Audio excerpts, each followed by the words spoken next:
returned with a due pass recommendation. Thank you, Kayla.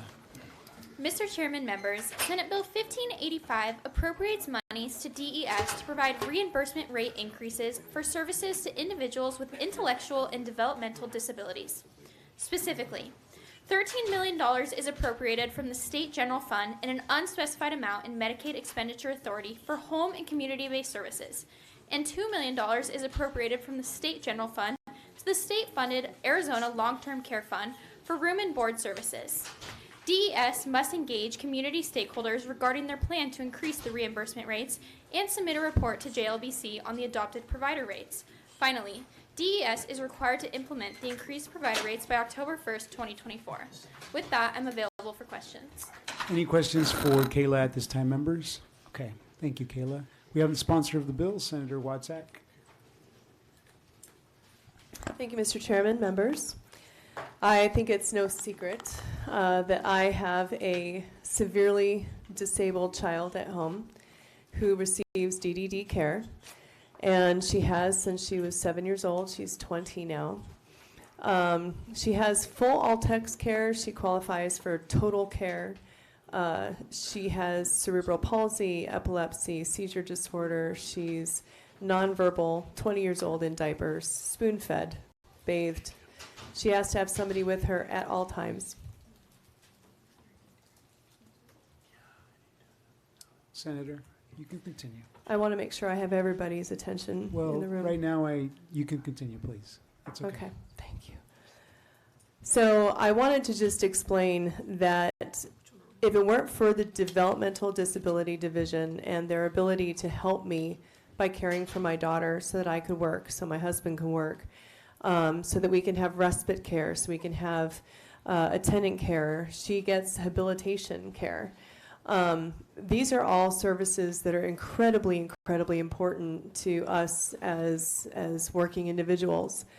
I represent a very important group of people in this state who we can't be a part of society if we don't get that state help, bless you.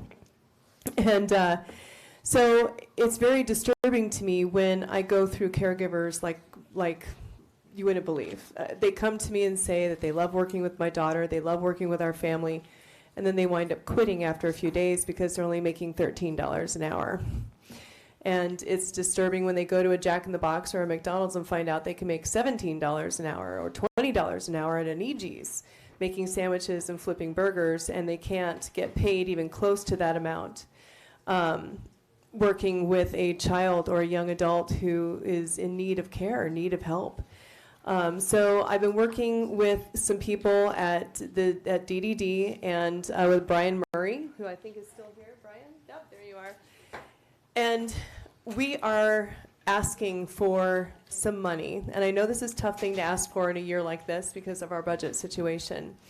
But if we don't start getting more money to the providers that are state paid so they can pay the caregivers more money, we're not going to have qualified caregivers. And these are people that we're not looking for nurses, we're not looking for anything, more than just come in and take care of some of the most vulnerable. Sorry, I'm very distracted right now. So bottom line is I ask and implore you all to please really consider this as one of the line items that we may include in our budget this year. Because if we don't have caregivers taking care of these individuals, I don't know what will happen. We don't have places for them to go. We don't have group homes for them to go unless we have the individuals to help take care of them. And you're going to be taking people out of the workforce to stay home and take care of them. So it's a disaster in the making. So with that, I'll take any questions. Thank you. Questions for the sponsors? Mr. Chair, Mr. Chair, Senator Wadzak, did I see that is there an appropriations bill? Will this be going through appropes? Yes, Mr. Chairman, Madam Parker, it's about $15 million. I don't think that's changed. But yes, there is an appropriation in an estimated amount in that amount. Great, thank you. Any other questions, members? Thank you, Senator. Thank you. We have Emily. Well, let's go with Brian Murray.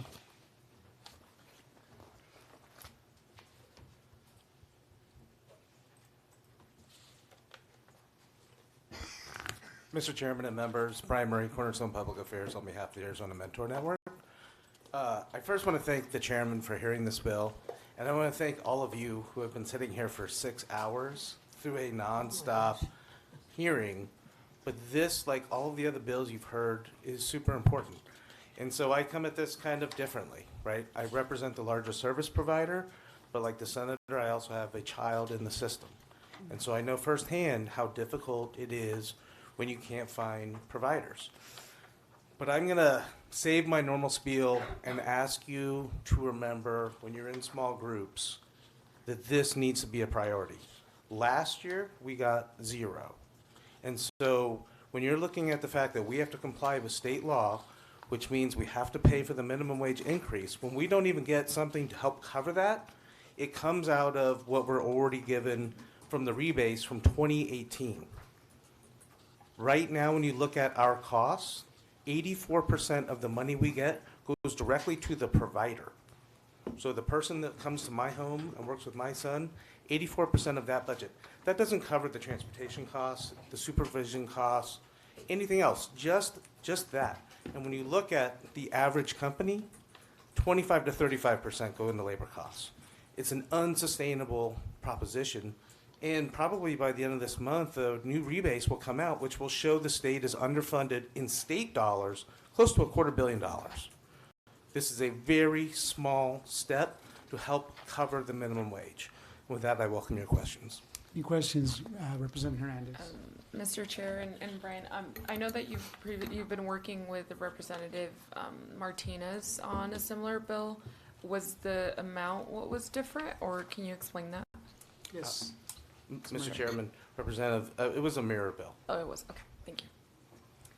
Mr. Chair. Yes.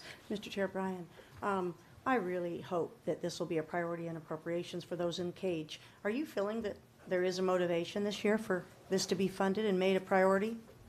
Mr. Chairman, Madam Vice Chairman, you know, in years past, I would say yes. You know, when President Fan and Senator Gowan was the appropriations chairman, we made very large strides to closing that gap. But in this budget environment, it's a different scenario. And so that's why we're out pushing this bill so that we can continue to talk to members about a small amount, and we realize that it's a tight fiscal year, but we're talking about a very small amount when you're talking about the totality of the budget. Truly. Thank you. All right, we're going to go on with Emily Raymond, excuse me. Bless you. Good evening, Mr. Chairman, members of the committee. I think the last time I was in this committee this late, I was an intern.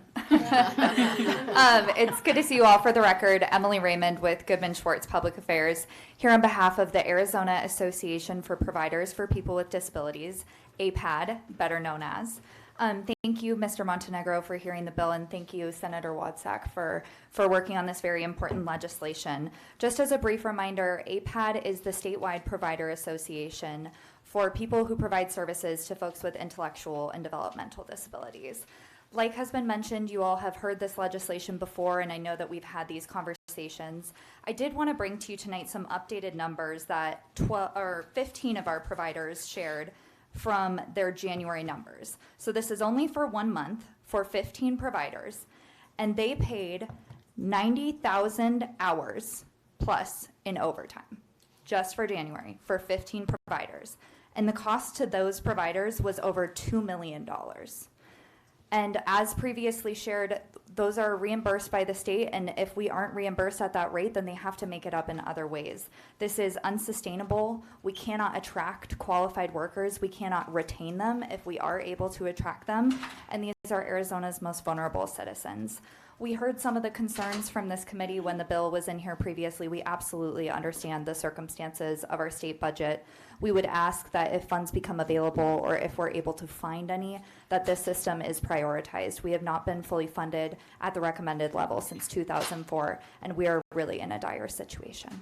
I'm happy to answer any questions. Members, any questions for Emily at this time? Thank you. You'll wait? This is it. Oh, this is okay. This is it. Sorry, Yeah. Mr. Chair and Emily, I do have a quick question. I noticed that the number is 15. It's really not going to solve the problem that you're saying you guys are having. So what is the actual number that would bring us up at a rate that would be feasible so that it's actually sustainable and you're not passing on the amount to the consumer, because we know that it's not sustainable that way. So Yeah. what is the actual amount that you guys have talked about? Because I know this is nowhere near that. Yes, thank you for the question, Mr. Chairman. Representative Hernandez. So as you all may recall, we have a statutorily required study called the rate rebate study that's done every 5 years. The last time that study was conducted was 2019, and at that time it showed that we were 150 million general fund short. That's general fund. We draw down federal funds from that, so the actual number is even larger. Unfortunately, the latest rate rebase is set to come out next month. I really wish I had a more accurate number for you. Mr. Murray said it was somewhere close to $250,000. I don't have an accurate number, but we do anticipate that it's going to be larger than the 150 million that we saw in 2019. I mean, think of inflation that every other industry has seen since then, the rising cost of gas. We don't have the updated reimbursements for that as well. Mr. Chair. Please. Mr. Chair, Madam, so a question I have is, to that point, it's not enough to meet the need that you have, but certainly, will it make a difference?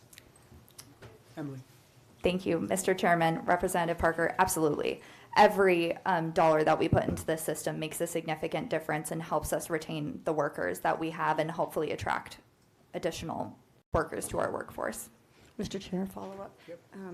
So if the system is not sustainable without this infusion, and I never thought I'd ever hear myself say this with my husband's a financial planner, an advisor, to say it's only 15 million. But really now, Yeah. only 15 million. If that's not appropriated by many of us here on the Appropriations Committee, if that's not appropriated and the system collapses, what does that look like in real life if it's not sustainable? Emily. Yeah. Mr. Chairman, Representative Parker, it's a great question. And I can honestly tell you that we have CEOs and we have C-suite level people that have been filling direct care professional shifts right now because we don't have the direct care workers to fill those shifts. And we have folks who are assessed for services that they qualify for that they cannot access because we don't have the employees. That was a huge problem, especially coming out of the pandemic, where folks were assessed to, for example, go to day treatment centers and were unable to attend due to the lack of the workforce. So we're already seeing effects, and at the end of the day, when the system, Arizona was a leader in the 80s of transitioning us from institutionalized care to home and community-based services. We've always been a leader in that. We said that the best way to do this is to privatize the providers and reimburse them through our state. We've made it the most costly, efficient system that we have possible, but at the end of the day, these folks are all tax members. They're the state's responsibility. Okay, members, any further questions at this time? Thank you very much. Thank you. Okay.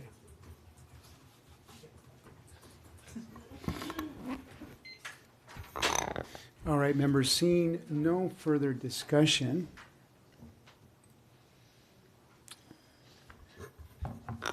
the motion before you is that Senate Bill 1585 be returned with a due pass recommendation. So I'm waiting 1 second. I actually asked her to make a call for me right at the wrong moment, so I'll take responsibility for that. Yeah.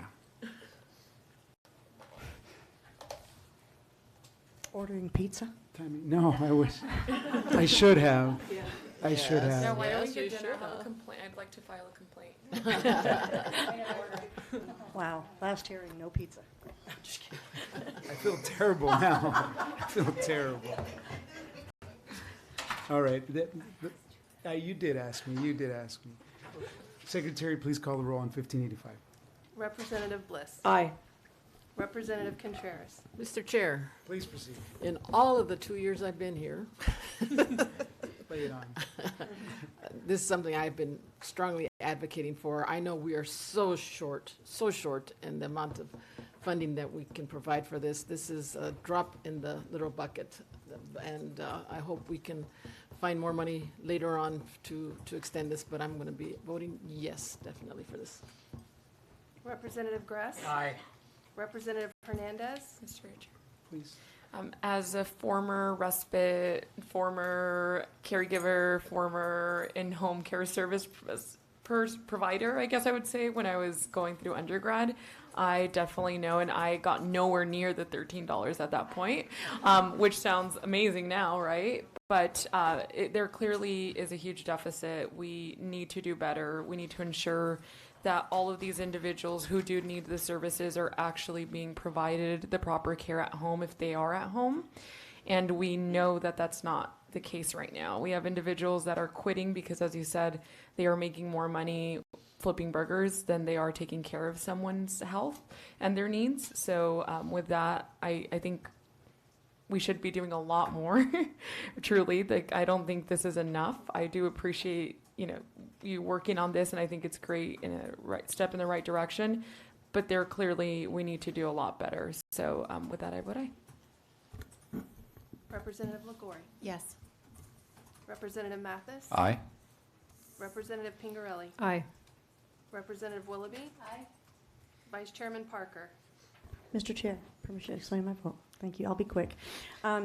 This is amazing, the job you've done with so little. And we have got, this is a state responsibility, Alltech is. We have got to fund this.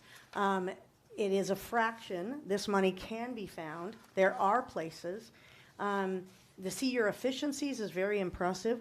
We have CEOs doing that job for 13, that's amazing. This is a system we reward. We should pull it from those that aren't doing as well in their job, and we have plenty of that, and give it to the ones and reward the system. We cannot say we care about vulnerable people. We cannot say we care about a workforce issue if we don't fund it. And with that, I'm an aye. Chairman Montenegro. Aye. Members, by your votes of 10 ayes, 0 nays, 0 voting present, 0 absent, you have given a due pass recommendation to Senate Bill 1585. Mr. Chairman, may I make a final statement? We have one more of your bills.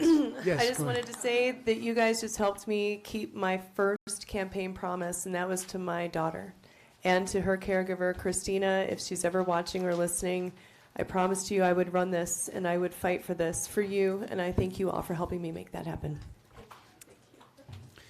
All right, let's